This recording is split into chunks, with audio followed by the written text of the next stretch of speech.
Nick, the roaming intuitive. Welcome to another session with us, speaking of all things Spirit Tailz. Spirit Tailz. This time we're looking to do about transformation and the journey that people are taking at the moment. The energies, as you would have been very aware, that have been very challenging. They've been there to push us out of our comfort zones. They absolutely which have. they've been very successful in doing. And how are we reacting to that? Yeah, and look, it's a really interesting time. If you've been following our journeys, you'll probably even notice that I've been absent for a bit. And it's not so much I have been absent, I've just been working behind the scenes, and I've actually been taking some time out for me. One of the big things with this energy shift, and if you're not familiar what the energy shift is, let us know in the comments and we can come back and talk about the energy shift, exactly what we believe it is, because obviously there's a lot of information around there about that. But the energy shift has changed all of us, and it started pre-COVID, and we have all changed. Nick and I talk about this all the time, and just yesterday and then again today, which is why we said we need to talk about this more, we were talking about Nick's journey in particular as to where she's been, where she is now, and she doesn't really know where she's going, but what the possibilities are, which are unlimited. So Nick, I'm going to actually hand the mic to you a little bit, and let's hear a little bit about you, because I'm going to preset the scene by the fact that Nick attended a number of my workshops for a number of years. Yeah. And then she actually came down, and you may all know this story, but she came down and came to my retreat down at Bateman's Bay. And from there we talked about, she came and had a week with me here on our beautiful property. And she just had that yearning, and I said, well, you're welcome to come here. Yeah, it was actually very interesting because I didn't expect to be down this way at all. I actually have had visions of moving to Melbourne, and maybe that's in the future, but I didn't dream I was going to be coming from Darwin down into the Canberra area by any way or means. And it was quite funny, actually. I met Sharon about 4 years ago. I signed up for a smudging workshop she was doing in Darwin. Next minute, all these workshops kept popping up. Oh, I want to do that. Oh, I want to do that. And before I knew it, I'd actually signed up for every single workshop that she was having. And it was from that very moment that I met Sharon that I actually felt this instant connection, an instant like we'd known each other before, and felt very much at home with Sharon. So I knew there was something in this, and this was way early into my spiritual I'm going to say awakening, in a sense, awareness that things were going on within me. I had a lot of interesting experiences going on that I couldn't explain with just normal human mind. So I did these workshops with Sharon, and then she just kept popping up in Facebook and then doing night readings, and I felt very much I resonated with everything that she was saying, and just the connection. I felt a connection was, I guess, the best way to describe it. And yes, I had been to her workshops in Darwin, and I really understood the benefits of doing that and seeing people transforming, including myself, just in a couple of days, what could change in yourself for the better. And then I saw her Bateman's Bay workshop, and I was like, oh, I'd really love to do that retreat. That'd be fantastic. And I thought, no, I go to the Darwin ones. But then a family member said to me, I really want to go to the Bateman's Bay retreat. And I was like, I actually do too. So we both signed up. We decided, let's do it. Yeah. And then situation happened with COVID, and she wasn't allowed to come, but I still had the opportunity to come down. So I did come down, and then Sharon graciously had me at her place for a week as well during the winter period. We had the icy landscape for me, which was totally novel, totally nothing I've ever lived in, and still at that point did not suspect that I would be moving down here. No. And it was over the period of that year up till now, well, up to a year ago when I actually got here, that I started to feel and see things that were really directing me into coming this way. I had a very toxic work environment, and I've been there 15 years, so I was very comfortable in that space, but I could see the toxicity was elevating, and it was affecting my health. I was in a unit that had ended up with very excessive mold issues, which once again was extremely giving me lung issues and infections and things. And I got to a point where I was going, and I was being resistant. I have to admit, I was definitely being resistant. And I was being persistent, let me Yes, tell she you. was. For some reason, I just felt Nick had to be here. And so I would often ring her and well, I don't know how we chatted, actually. It's just general chats we used to have. Just even over Messenger. Yeah. And I would say, well, Nick, there's abundance of jobs here. You should come. And at that time, our studio was rented out. Yes, indeed it was. And then all of a sudden, they were meant to be there 5 years, and they just came to me one day and said, look, we need to find somewhere bigger. It's just not working for both of us. And I went, no worries, that's fine. It was a friend of mine, so I was really not an issue at all. And I said to Nick, well, I have the studio vacant now. If you want to come, there's lots of jobs. Take the risk. Jump out of the helicopter without the chute, and I promise you the universe will have your back. She's like, oh, no. I need to have a job before I come. I'm telling you, the universe will look after you. The universe, this is how I live my life. I live my life knowing, and it's funny, isn't it, Nick? I'm sure at times you always used to think, she is a Fruit Loop. She totally trusts and she totally believes. And you could see that I was living a great life, and you're here living this life now. I mean, you know it's not a lie. You were living proof. I mean, I think for me, I knew it was to be true because you were living it. You were showing me the way. But what I think the biggest issue for me was I didn't believe I could have it or that I even deserved that. Just programming though, Nick. Totally. It was really just, it's life programming.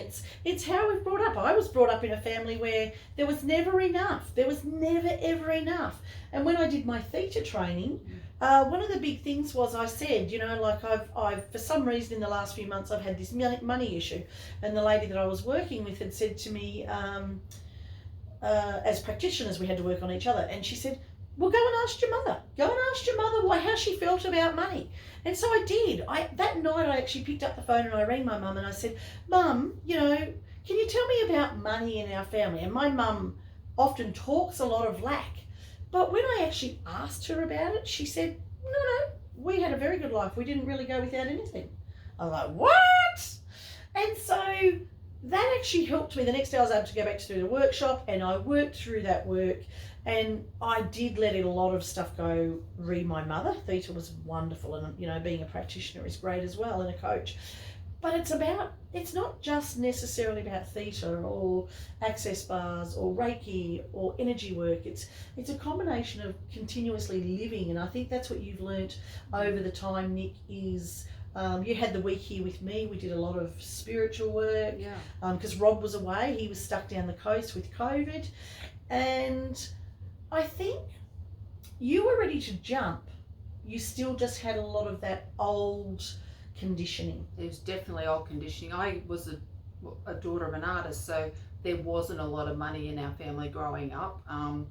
But in saying that too, it was that pre-conditioned thing from when we're growing up that you have a job, you work your butt off in that job, and you do not leave that job until you're ready to retire. Yeah. And you do, that's just the way it is. But that, I think, was still embedded in me. And it was. For me, having a steady job equaled security. Yep. And security for me was a big barrier that I had to walk over because I'd had some personal issues that I was working through where security was very much lacking, and was something that I was really longing to have. And for me, then taking control of my life was like, I need security, and that's money. If I have the steady flow of money, I feel secure. Yeah. But there was more to it than that. But that's what you'd learned. You'd seen that your dad as an artist would only have the money flowing in when he sold his work. Yes. And so for you thought security, and yet interestingly enough, your dad was a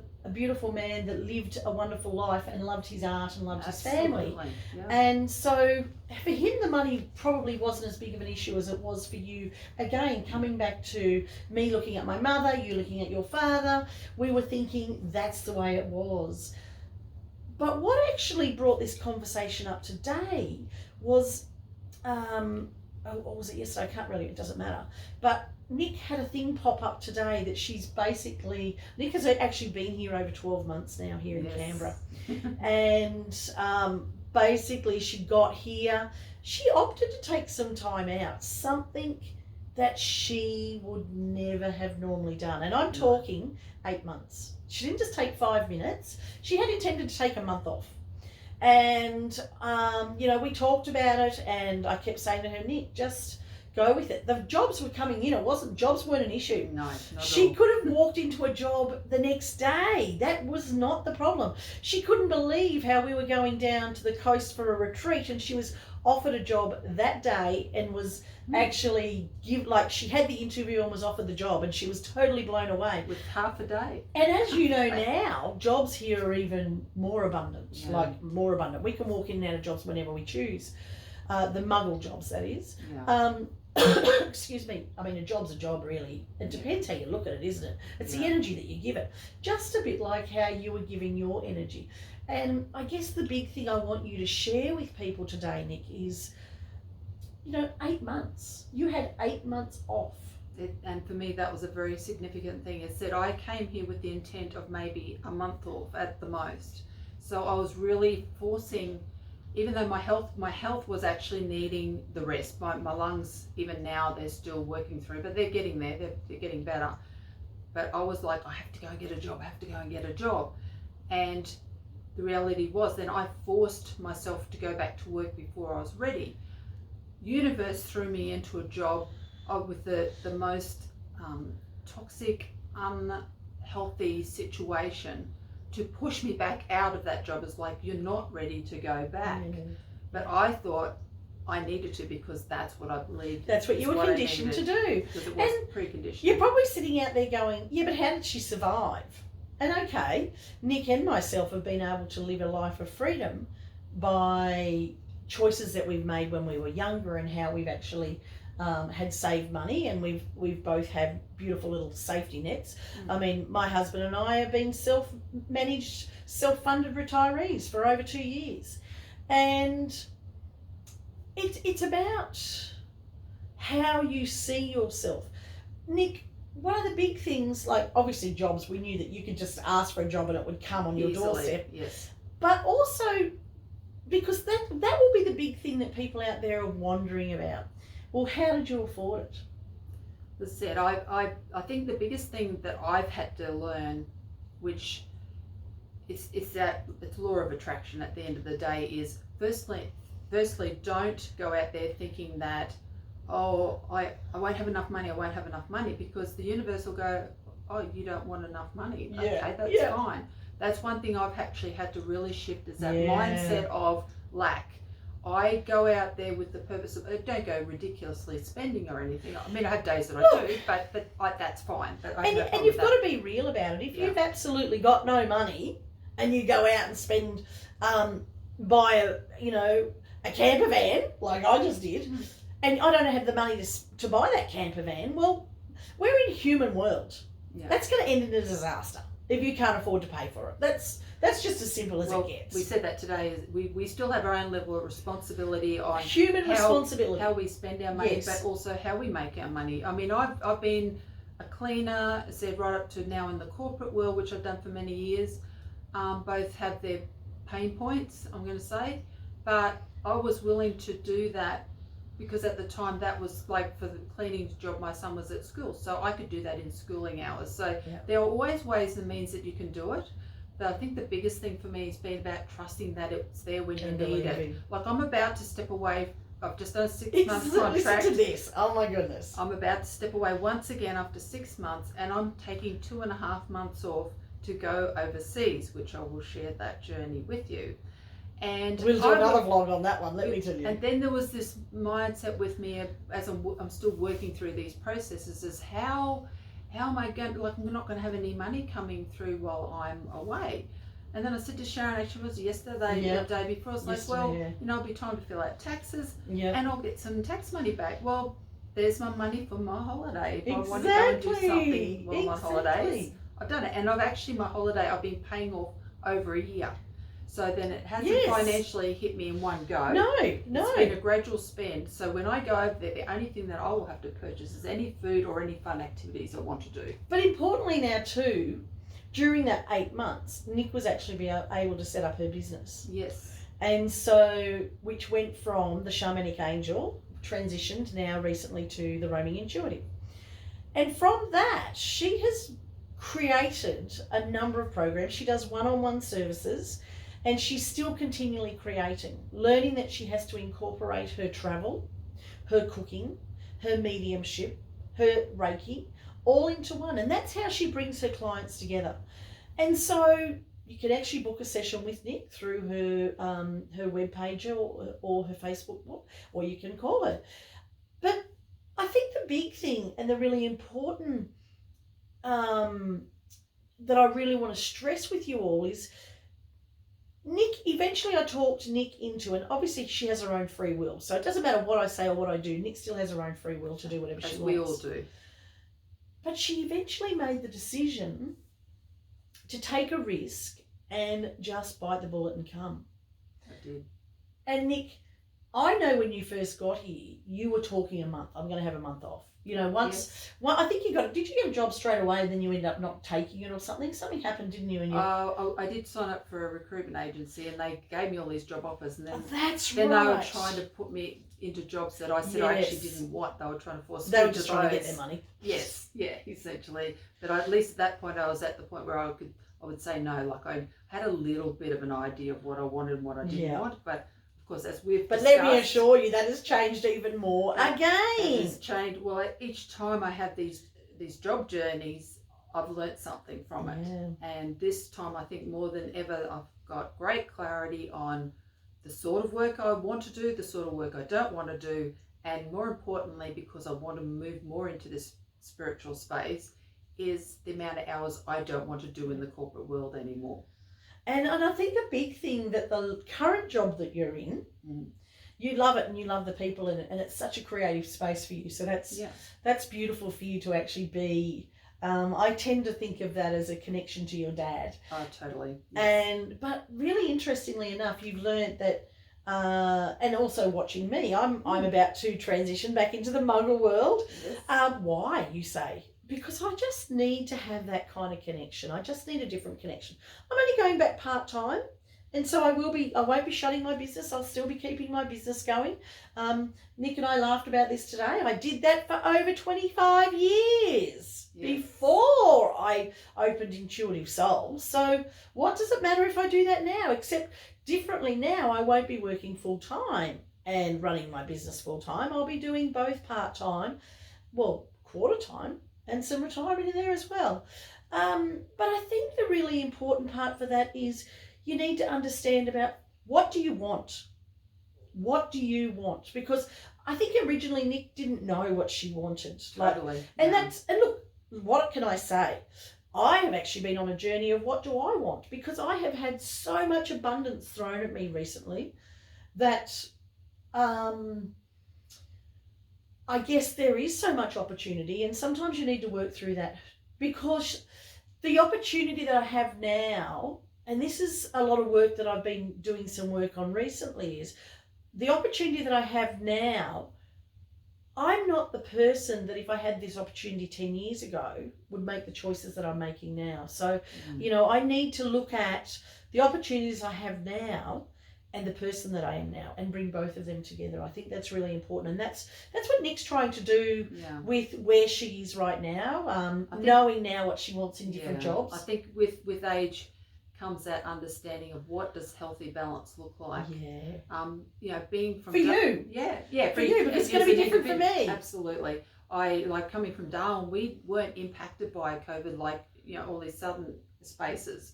So working from home, I think we did it for like a week and a half, so it really didn't register with me. But coming down here and like living quite a distance from my work environment and coming home in the dark, and we've got a lot of kangaroos around here, that I had to really assess that sort of thing from a safety perspective as well, that I start work earlier and finish earlier so I can come home in a decent lit up time. So there were no negotiations that when I was in Darwin, I was 5 minutes from work. That was never a thought in my mind. So I've had to really reassess how I want my job to work. You know, I as an EA have always been, I guess, automatic in doing whatever the boss wants. That's what I've got to do. But as times change and as we all learn as we go along, is that doesn't necessarily have to be the case. And that negotiations can be put on the table. Absolutely. and you can get this arrangement that works for both parties and works fine. And Nick's actually seeing that from me because the job that I've just taken is I'm working a 7-day fortnight. How exciting is that? That's awesome. I am working flexibly from home whenever I want. And my boss has even said to me, because she knows that we've recently bought a camper van, and that's why we've probably had such a big gap between our last vlog and this vlog, is because I haven't been home. Yeah. We've been out in the van. As you should. She's actually said if we want to go away, as long as I'm working and I do the work, she doesn't care. Yeah. And that's the way and look, as Nick probably hit the nail on the head, I'm not sure what it's working. I'm sure the Melbourne people have been working from home even more and still are as well. Queensland people probably not as impacted. I'm not sure. I think because the whole state was shut down as opposed to the people in the state being locked down. Whereas we were shut down as states, but we were, like Melbourne, we were also locked down as people as well. Not as long as Melbourne, but as people we were locked down. And then when it changed where you didn't even have to isolate,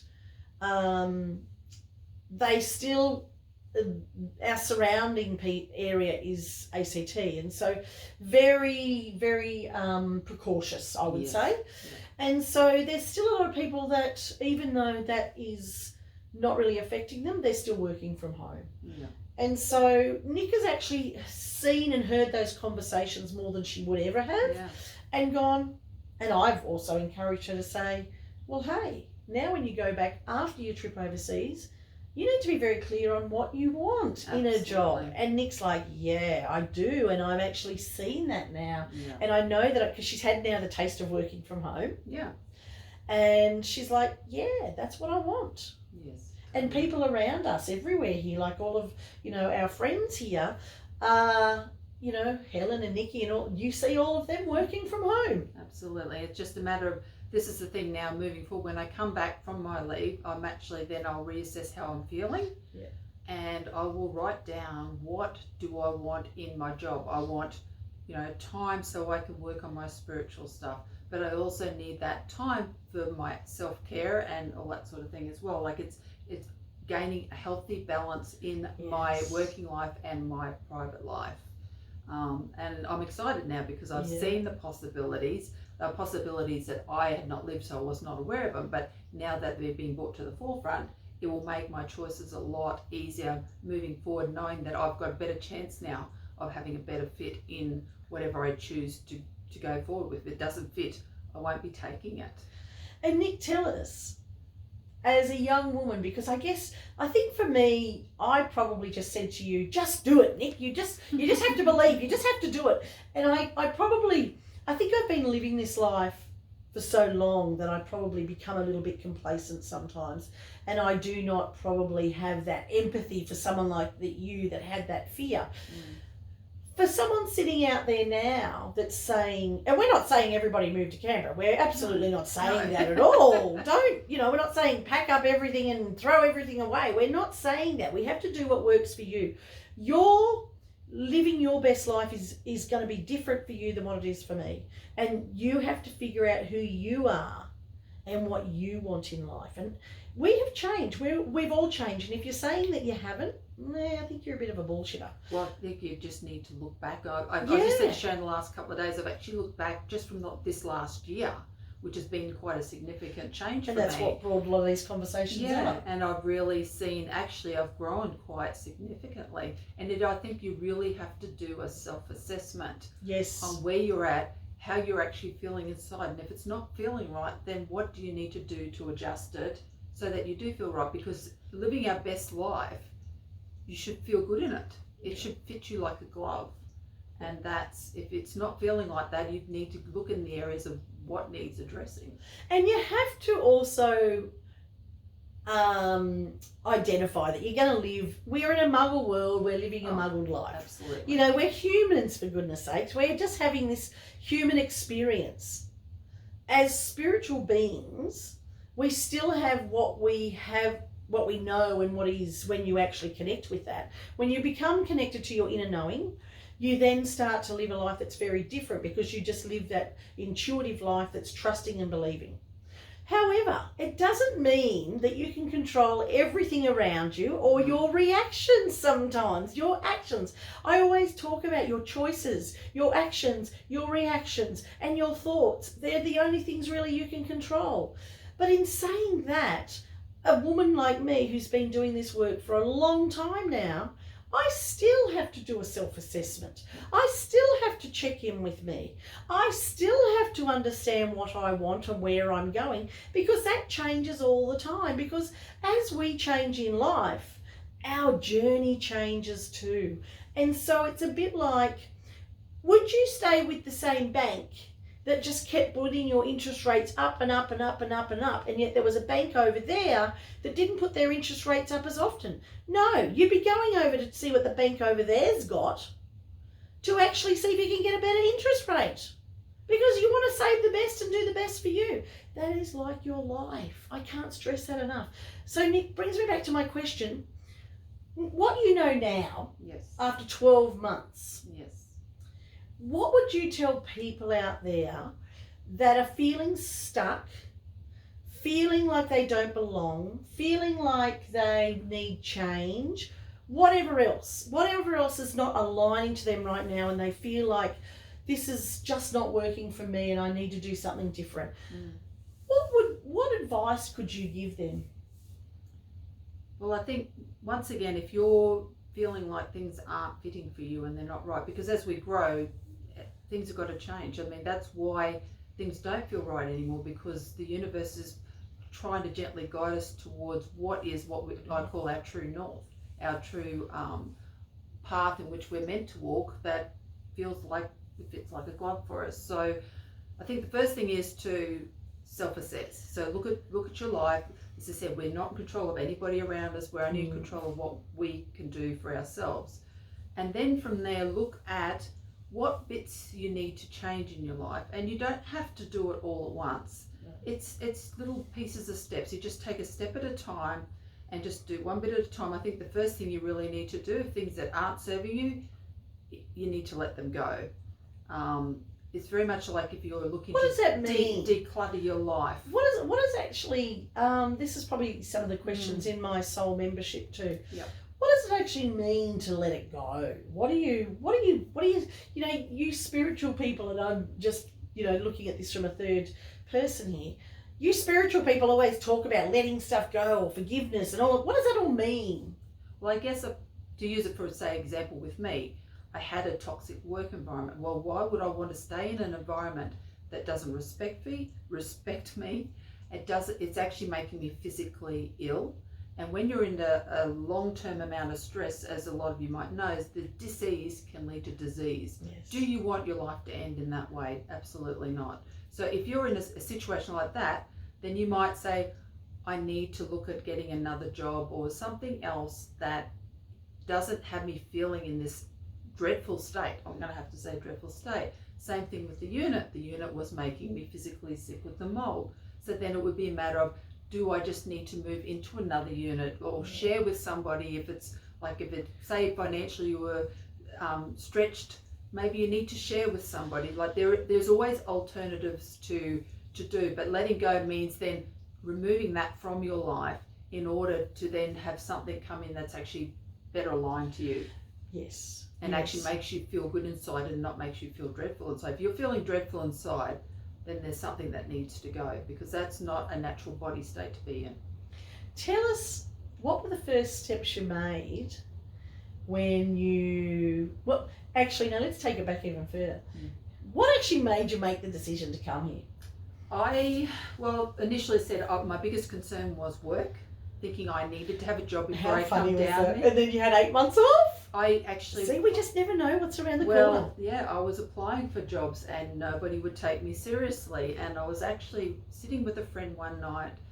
I was very unhappy in every aspect of my life. And I just turned to her and I went, it was just like I had this aha moment. And I said, I need to go. And Sharon's been saying this for like months and months. But, you know, we have our own free will. But it was at a point in time, it just, as we were talking, it just clicked and everything fell into place. And I said, I have to go. And I literally went back to work that next week and handed in my resignation. And that minute that I did that, there was a sense of freedom and release that came with that, which was quite, it just felt like this burden had fallen away from me, which was such an amazing feeling. There was still that little bit in the back of my mind thinking, oh, you know, I've got to get down there. I'll take a month off because I had a payout, so I knew that I had the ability to, you know, comfortably take that month off, no problem at all. But the universe had obviously different plans. It's like, your health is not right. But also, you were telling me today when we were talking about this, that you'd been to and had a reading well before all this. And Yes. someone had said that you were going to take 8 months off. Well, up to 4 months, they said. Up to 4 months, Would need up to 4 months. Okay, up to 4 months, Yes. sorry. And I went, oh yeah, well they said 1 to 4 months, and I'm like, yeah, 1 month's doable.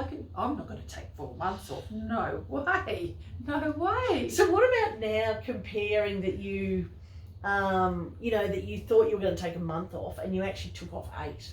Tell us how all of that worked for you. Well, that was quite a interesting, I'm going to say gently guided piece of my life as well, because it started off, I said, after the month, I thought I've got to get a job. So I get this job. It's as toxic as anything. It's toxic, just as toxic as I had, and if anything, probably more so, because this person that I was dealing with direct was right up beside me. So I was like, really, universe?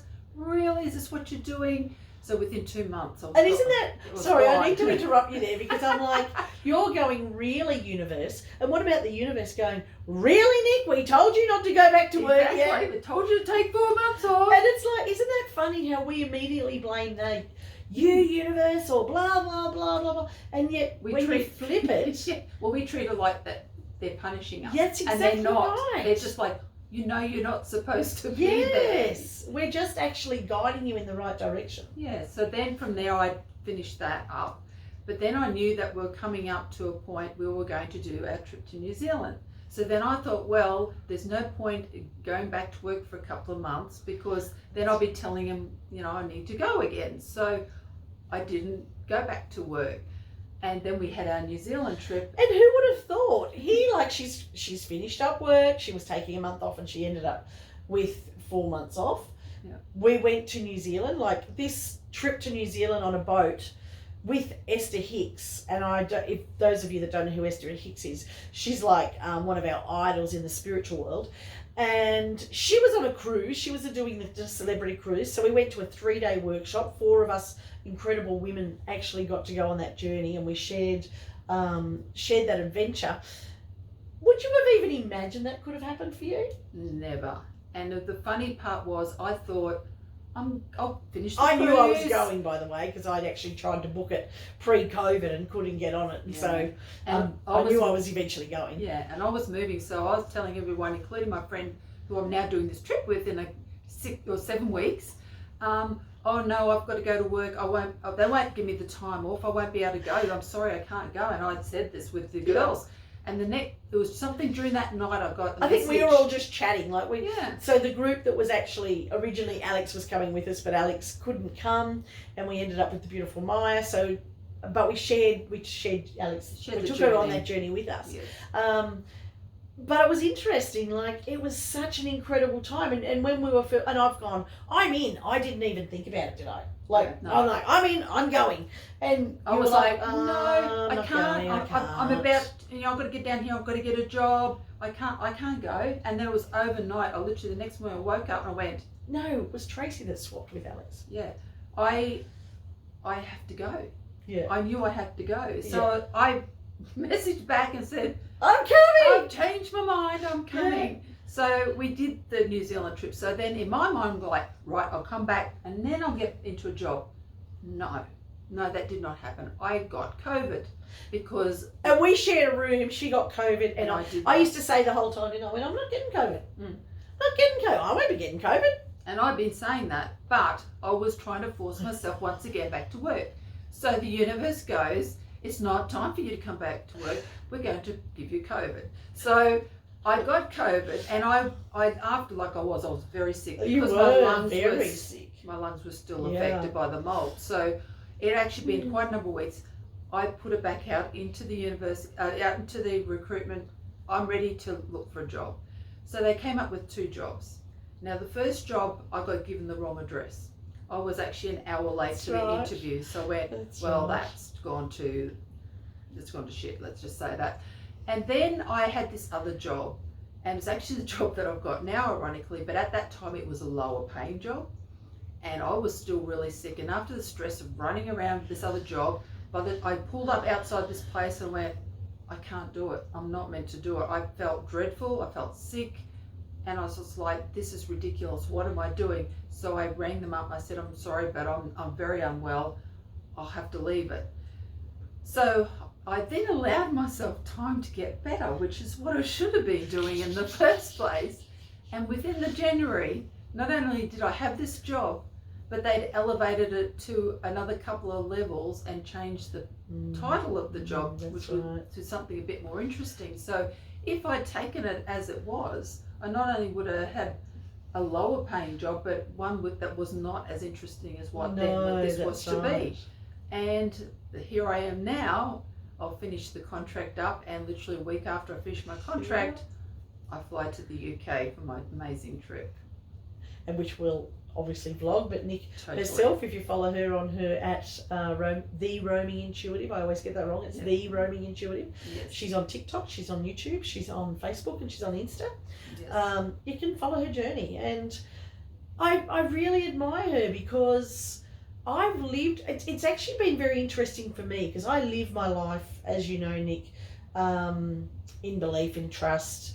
Like, I knew I was going to New Zealand. There was no way. I tried to talk my husband into going to see Esther, and he was like, I'm not going on that. I'm going, but like, you can be in the club and stuff while I go to the workshops. It's like, nah. And so when it came up, I was out. I was going. I was going to be there. So I didn't even hesitate with that. And as Nick has seen, there's a number of things. If I know if I want something, I'm going to manifest it, and I get it, don't I? Yep. But I just totally trust, and I expect that that's just what's going to happen. And just as you're going along, you're learning to do the same. And how exciting is that? Trust is a very big thing. Oh, trusting that everything is actually going to work out, because I have no reason to believe otherwise, because, in my mind, this is not how it should have been. And I am free. I'm doing the things that I love. Yeah. And I have the ability to help others get to that point as well. That's my ultimate goal, to share my passion with everybody out there that wants a piece of that action. How exciting is that? And it's just trust. I can't, the law of attraction, and look, I was listening to something this morning about the law of attraction, the movie The Secret. I actually watched something the other night, a movie, The Secret. It was another movie that they made after The Secret, and it's a love story. And it was actually really nice. I think it was The Secret, Peace and Calm, or something like that. I can't remember what it was. But it was just where, this woman had all this stuff go wrong with her, and her and her children, her husband had died, and her and her children were just had started to become really negative. Like everything was, that can't, oh no, we just always have bad luck, or that never happens to us, or we could never win that, or we could never do that. Basically victim state really is what it is. Yeah. And this guy came into her life, and he didn't know how to come into what it was, he had met her husband, and they were in the plane crash together. He survived, and her husband didn't. But she didn't know who he was. And so, now I'm going to spoil it for you if you want to watch it, but it was just, I just love stories. And basically what happened was, they ended up together, but he was trying to bring her they had created, in the short time, I think they were together for 2 days. Her husband and him were together for 2 days. And during that time, they invented something. And this young fellow had promised the husband that he would get the patent happening. And when they did, they'd worked it out how much money they would make from it. And so this guy was actually bringing her a copy of the patent papers and a check. Now, the woman had had a tree fall through her roof and all these really negative things happened, but this guy was just this guiding light of faith and hope and trust and belief. And anyway, long story short, I'm not going to tell you exactly what happened in the end, but if you want to watch it, go and watch it so you can, fill your own heart. But it's really, I can't stress enough how just trusting and believing. And it's just like the dominoes fall when you kick your toe and then you have a shit day for the rest of the day. Your life goes the other way too, where you actually have a great day and it gets even bloody better. And I think too, another thing to remember is don't give up at that final hour, because how many times people say, I was just about to give up on doing this, or just about to give up on doing that, and then all of a sudden, voila, here it is. Yeah. It's happened. I think that is something I've sort of, because we get challenged all the time, and it's points in our lives like, I've had enough, I cannot take any more, and yet we do. We do, and we come stronger for it. So I think that's another thing. Don't give up on that final hour, because that final hour could be your hour. Yes. Yeah. And on that note, let's call it a wrap and make it your hour. Make it your hour. Be sure to follow, send this off to friends and family that you think that might enjoy it. But if you're sitting out there and you're thinking, I really need to make some change, map it down, create a map, do a little map of what's not working. This is not working. I need to change jobs. What skills do I need to change jobs? How much money do I need to pay my bills? Otherwise, Nick and I, we're both coaches. We're both mediums. We both hold one-on-one sessions. I'm holding less and less these days. We do group stuff. We have our pajama party coming up, so jump on and get onto our jump. Very exciting. Early bird tickets are only $47 till the 20th of June, and then and we'll be giving away prizes, and we're actually each giving away a session worth $150. So if you buy a ticket, you go into the draw for that. Nick has her daily readings. You're not alone. We both, on my website, www.intuitivesouls.com.au, and your website, roamingintuitive.com. We have got freebie stuff there for you. Go and get it and use it. Start the change today. And maybe that's what I need to do. Maybe I need to create a template for a mud map for you to be able to make change in your life. Because the minute you do, you'll never look back. That's right. That's your first step forward. It is. Take care, be kind, and know you are always enough. See you next time. Take Good care. dogs. Bye for now. Bye.